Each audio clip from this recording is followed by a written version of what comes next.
ગુસ્સો સાતમા આસમાને છે। તેઓએ કોઈ પણ ભોગે નવનીત બાલદિયા માટે ન્યાયની માંગ કરી છે। સરકારે એસઆઈટી સહિતની કામગીરી કરી છે, પણ હવે આ કેસમાં સંતોની એન્ટ્રી થઈ છે। નમસ્કાર, હું છું ચંદ્રિકા પુત્રી નિરાલી। મોટી સંખ્યામાં કોળી સમાજના આગેવાનો ઋષિ ભારતી સાથે મહુવા પહોંચ્યા હતા અને ઘાયલ એવા નવનીત બાલદિયા સાથે મુલાકાત કરી અને હોસ્પિટલ પરિસરમાં સભા કરીને કેવી રીતે કોળી સમાજ સાથે સત્તા પક્ષ છેતરપિંડી કરી રહ્યો છે તે જણાવ્યું। આવો સાંભળીએ ઋષિ ભારતી અને કોળી સમાજના આગેવાનોએ શું કહ્યું।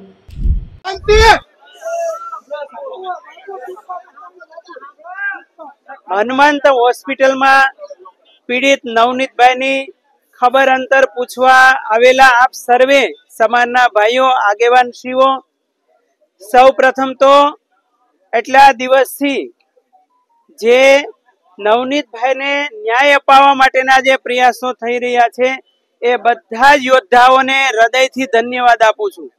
અને સાથે સાથે જે મીડિયાના મિત્રો આ મેટરને ગુજરાત લેવલે હાઇલાઇટ કરવા પ્રયાસ કરી રહ્યા છે, બધા જ મીડિયાના મિત્રોને પણ ધન્યવાદ।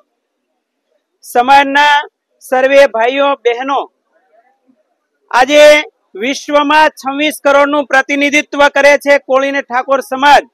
ગુજરાતમાં 2.5 કરોડનું પોપ્યુલેશન, 1.5 કરોડનું સૌથી મોટું જંગી વોટિંગ અને 1.5 કરોડ વોટિંગ એટલે બહુ મોટી વાત છે। ચિરાગે જે હમણાં પ્રયાસ કર્યા ને જગાડવાના, અને 80 લાખ ઘર છે। એક વસ્તુ યાદ રાખજો, દુનિયામાં 3 પ્રકારની વસ્તી છે। એક અન્યાયને સહન કરે, એક અન્યાયનું પોષણ કરે, અને ત્રીજી વસ્તી એવી છે જે અન્યાયને જડ મૂળમાંથી ઉખેડીને ફેંકી દે। અને એટલા માટે આજે ગુજરાતમાં બધા જ ભાઈઓ જાગી ગયા છે। હમણાં મેં કીધું હતું કે આ સમાજને 5000 વર્ષ પૂર્વેની ગુલામી એમાંથી અત્યારે જાગૃતિ અને એમાંથી આઝાદ થવાનો સમય આવ્યો છે। આજે દેશમાં અમુક હિન્દુત્વ અને હિન્દુ રાષ્ટ્રને સાથે રાખીને મારે દુઃખ સાથે કહેવું પડે છે, હિન્દુ રાષ્ટ્રના એજન્ડા ચલાવીને ઓબીસી, એસટી, એસસી સમાજનું જે શોષણ થઈ રહ્યું છે, અને એમાંય ઓબીસી સમાજમાં સૌથી મોટો સમાજ છે કોળી ઠાકોર સમાજ। અને આપ આજે બધા જાગી ગયા છો એ અમારા સંતોનું કાર્ય સિદ્ધ થઈ રહ્યું છે એવું માનું છું। જે ઉત્તિષ્ઠત જાગ્રત પ્રાપ્ય વરાન નિમોદત સ્વામી વિવેકાનંદે કીધું હતું। અને બીજું કાર્ય આજે એ થવા જઈ રહ્યું છે, સંઘે શક્તિ કલો યુગે। આજે 2.5 કરોડ કોળી ઠાકોર સમાજ જાગી ગયા છે। અને એટલા માટે તમે એક વસ્તુ માર્કિંગ કરજો, બે જ વાત સંક્ષિપ્તમાં સમાજને કરવી છે। એક કે હિન્દુત્વ અને હિન્દુ રાષ્ટ્રને નામે મત લેવા આવશે, પછી નોટ લેવા એટલે દાન લેવા આવશે, પછી સેવાનો પ્રશ્ન હોય તો સેવા કરવા તમને બોલાવશે, શેના નામે? હિન્દુત્વને નામે। પરંતુ હવે ધ્યાનથી સાંભળજો, પરંતુ ન્યાયની પ્રશ્ન આવે, ન્યાયનો આજે સીટની રચના થઈ, કેટલા ધારાસભ્યો? 15, કેટલા એમપી? 3, 2 મિનિસ્ટર અને 1 કેન્દ્રીય મિનિસ્ટર, અને છતાં પણ હજુ કોઈ જવાબ નથી। એટલે એટલા માટે આપણે આઝાદ ભારતમાં આટલી બધી એક ન્યાય માટે ભેગું થવું પડે। આટલા આખા ગુજરાતમાં તમે જો કોળી સમાજ આમથી આમ હિલોળે ચડ્યો છે, અને ત્યારે હિન્દુત્વને નામે આવતા અમુક સંગઠનો એને પૂછજો કે આ નવનીતભાઈ હિન્દુનો દીકરો નથી, સનાતનનો દીકરો નથી? ક્યાં ગયા એ બધા સંગઠનો? ક્યાં ગયા એ બધા સાધુ સંતો, કથાકારો, કલાકારો, સાહિત્યકારો? આ બધા જ જ્યારે સમાજનું પૈસા જોતા હશે, સેવા જોઈતી હશે, વોટ જોતા હશે, તો મોટા મોટા બણગા ફૂકીને તમારી પાસે ભીખ માંગતા હશે। અને આજે ઉલટું દ્રશ્ય છે। અને એટલા માટે ગુજરાતની પોલીસ પ્રશાસનની આજે શંકાના દાયરામાં આવી ગઈ છે। આ દેશમાં 2 પ્રકારની પોલીસ છે, ત્યારે એ મારે તમારે અનુસંધાન કરવું પડશે। એક રાષ્ટ્રને વફાદાર અને એક અમુક નિશ્ચિત પાર્ટીઓને વફાદાર। પોલીસ જો તટસ્થ કાર્યવાહી કરત તો આ પ્રશ્ન આવત જ નહીં। અને એટલા માટે જે સીટની રચના થઈ છે એ જે અધિકારી છે મુખ્ય એના ઉપર આપણે હજુ સમય બધા યુવાનો સંગઠનો એકલો મારો નિર્ણય નહીં, પણ ચિરાગ પછી દિવ્યેશભાઈ જેટલા કોળી ઠાકોર સમાજના લગભગ 200 જેટલા સંગઠનો હાલે છે, એ બધા સંગઠનના આગેવાનો આગળની રણનીતિ નક્કી કરશે અને જો ન્યાય નહીં મળે તો પછી એ જન આંદોલન થશે અને આખી મુવમેન્ટ આગળ વધશે અને એ નવનીતભાઈ માટે આપણે ન્યાયનો માર્ગ આગળ વધારીશું. તો સૌ પ્રથમ હમણાં આવતા હતા ત્યારે અમારે કાંતિભાઈ મને શિવાજી ચોકમાં એક ફોટો દેખાડ્યો. મવાવાસીઓ અને આજુબાજુ બધા ધ્યાન રાખજો, શિવાજીમાં એક ફોટો લાગ્યો હતો જયેશભાઈ ગુજરિયા,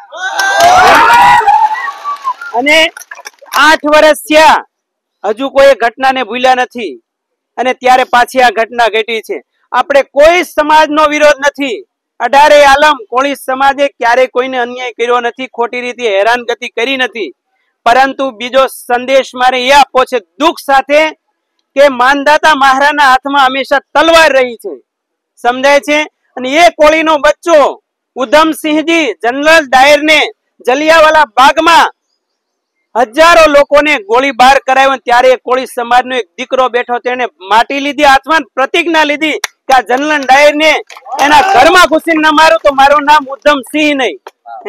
અને અંગ્રેજોની સામે લડી જલકારીબાઈ, અને તાનાજી મુગલોની સામે લડ્યા, સોમનાથ અહીં નજીક છે, ત્યાં એ આતતાઈઓને ભગાડ્યા. અને આ દેશમાં એક નીતિ છે, યાદ રાખજો કે શઠમ પ્રતિ સાઠ્યમ સમાચરેત, અંગ્રેજીમાં કહેવત છે ટીટ ફોર ટેટ, સમજાય છે ને.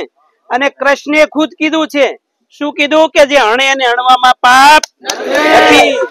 એટલે જે લોકો જે ભાષામાં સમજી ઈ ભાષા સમજાવવાની કોળી સમાજ હવે તૈયારી રાખજો, સમજાય છે ને. બોલે માનદાતા મહારાજ કી જય, બાપાની પૂછવા આવ્યા હતા. અને નવનીતભાઈ ને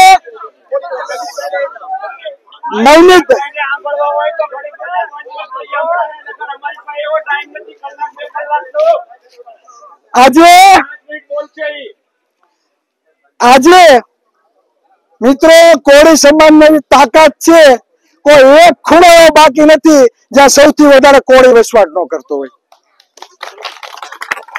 પણ હંમેશા અન્ય અત્યાચારનો જો કોળીને ભોગ બનવો પડતો હોય તો આપણે માતાજીએ કુદરતે બજરંગદાસ બાપાએ છે ને આપણે બુદ્ધિ આપી છે, હું સાચું છે અને હું ખોટું છે તે ગ્રહણ કરવાનું. ચિરાગ ઝાલા અહીંથી બરાબર પાડી પાડીને બોલે, બધું સાચું છે માની લેવાનું નથી. બુદ્ધિ છે ને બધામાં. હા, બોલા લોકોને પાણી બુદ્ધિ આ બુદ્ધિ આપીને આપણે પાણી આપ્યું એવું નથી, બુદ્ધિ આપણી પાસે પણ છે. મેં સવારે પણ કીધું આંદોલન કરવાની જરૂર નથી. આંદોલન થી શું થાય છે તમે જોયું છે? 100 જણા ઉપર 300 હાથ દાખલ કરી દે છે, કરી દે કે નથી કરી દેતા? એટલે હું તમને 2 હાથ જોડીને કહેતો હતો કે બાપા બસ બંધ કરો, અવાજ ન કરો, અવાજ ન કરો, સમજાય છે? આપને ષડયંત્રનો કઈ રીતે ભોગ બનાવવામાં આવે ને, જયારે આપણે લડત લડતા હોય ત્યારે આ બધા પાછા વિચારવા પડે. આજે એક વાત થઈ જેના ઉપર 300 હાથ દાખલ થયેલી છે કે મારે આવું પણ કેમ આવું? 2 વર્ષની શરત કરેલી છે, તમારે આમાં કઈ જવાનું નહીં.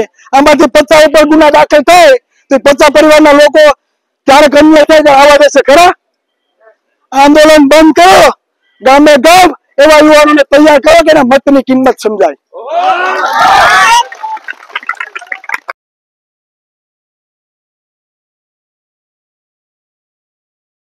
એટલા પણ આગેવાનો હોય, કોઈ પક્ષના હોય, એને ચિરાગ ઝાલા સમાજને 2 હાથ જોડીને આપણે ગર્વનું બનીએ અને વંદન પણ કરીએ છીએ.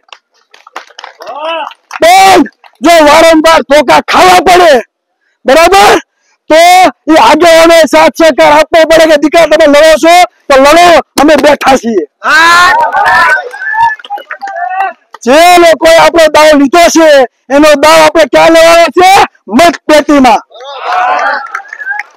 આ ગુજરાતમાં 35 કે 40% કોળી સમાજની વસ્તી છે, 60% ઓબી સમાજની વસ્તી છે, એમાં હાલી સમાજ પણ આવે છે, પરિવાર સમાજ પણ આવે, સથવારા પણ આવે, આખો ઓબીસી સમાજની 146 જ્ઞાતિ આવે.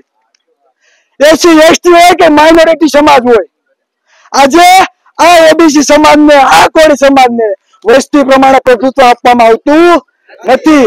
નવનીતભાઈ તો ખાલી નિમિત્ત બન્યા છે સમાજને એક કરવા માટે. મેં પેલા પણ કીધું તો મને બહુ બધા ફોન આવ્યા, ચિરાગભાઈ ટ્રસ્ટ બાબતે ના બોલો, તમને ધર્મ વિરોધી કે ચિતરી દેશે. મેં કીધું મારો ફોટો લગાવો અને લખો કે ચિરાગભાઈ ધર્મ વિરોધી છે. એવી ખોટી સેવા ક્યાંય નથી કરવાની જે આપણો ઉપયોગ થાય. સેવા ત્યાં કરો, સેવા ત્યાં કરો જે આપણા સમાજનું હોય, જ્યાં આપણા આઈએસ આઈપીએસ અધિકારીઓ બને, આપણા આઈએસ આઈપીએસ અધિકારીઓ બને ત્યાં આપણે સાથે મળીને મહેનત કરવાની છે, આપણા શિક્ષણ માટે મહેનત કરવાની છે.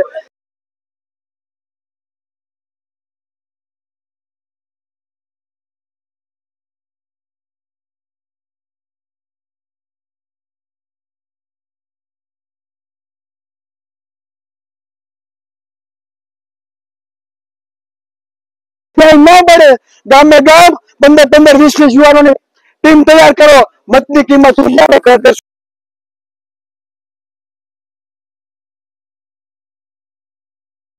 સમાજને સાથે રાખી ગાંધીનગરના સિંહાસન ઉપર કબજો કરીએ અને સત્તા સ્થાપિત કરીએ. સમજાય છે? સૌથી વધારે મત આપણા છે, જેના 2% મત છે, 8 વખત મુખ્યમંત્રી બની ગયા. જેના 6% મત છે અને 6 વખત મુખ્યમંત્રી બની ગયા. એમના ગૃહમંત્રી, એના મંત્રી આપણા 5 હતા, 3 કરી દીધા. આપણે સરકારને પણ વંદન કરીએ છીએ, પણ બંધારણ શું કહે છે કે દરેકને સમાન હક મળવો જોઈએ. તો આપણે કોઈના દાડિયા કરવા આવ્યા નથી. હું કહું માની નથી લેવાનું, પણ તર્ક સાથે આગળ વધવાનું છે. એટલે વધારે આપણે ચર્ચા કરવાની નથી. ન્યાય લેવાનો છે, ન મળે તો સત્તા હાસિલ કરીને લેવાનો છે, બાકી લેવાનો છે. બીજી વાત, આપણે ન્યાય નથી મળતો. આપણા આઈએસ આઈપીએસ અધિકારીઓ કેટલા છે? બીજું કે 4-5 દિવસથી નાટક બતાવે છે આપને. પોલીસ પ્રશાસન નું કામ શું હોય કે આ જે માહોલ બગડ્યો છે એને શાંતિથી સમાપ્ત થાય એના માટે તાત્કાલિક રિઝલ્ટ આપવું. તો જે અધિકારીઓ બેદરકારી દાખવી છે એના ઉપર ગુના દાખલ થવા જોઈએ, એને ઘરે બેસાડવાના ના હોય.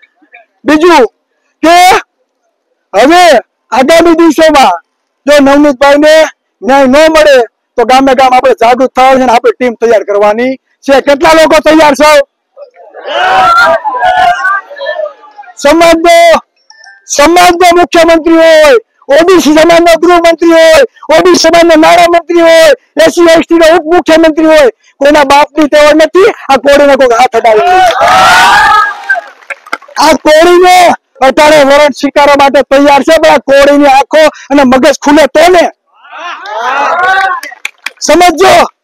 એને ડર છે ને ખાલી મતનો છે, બાકી કોઈનો ડર નથી.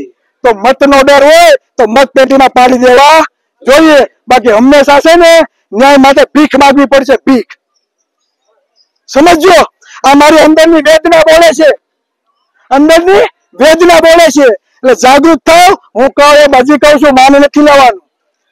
તમારે તર્ક સાથે આગળ વધવાનું છે. નવનીતભાઈને કીધું છે તમને ન્યાય આપવા માટે કદાચ કોઈ ઉભા ન રહે ને તો અમે જે આવી ને ટીમ એ હંમેશા ઉભા રહેશું. અને અમારા તેવડ છે 300 નહીં 3000 ફોરેલો તમે કયો ન્યા લઈ બસ શાંતિપૂર્ણ રીતે કોઈ હાવો કરવાનું નથી ભાઈ. 2 હાથ જોડીને વિનંતી કરું. અહીંયા જે મહુવાના આગેવાનો જે આયોજન કર્યું હોય બરાબર એ રીતે આપણે આગળ વધવાનું છે. ને અમારે હવે બાપા સીતારામના દર્શન પણ કરવા જવાના છે. એક જ મિનિટ કોઈ બોલતા નહીં ભાઈ. એના આગેવાનો કોણ છે? સાંભળો નહીં સાંભળો. બીજું કે જો વાત સભાની માટે રાહ જોવે છે ને કે આ સભા રાજપતિ થઈ ગઈ. હું તમને કઉ છું સાંભળો, આયા સભા થઈ ગઈ તો બીજી જગ્યાએ સભા કરવાની જરૂર નથી.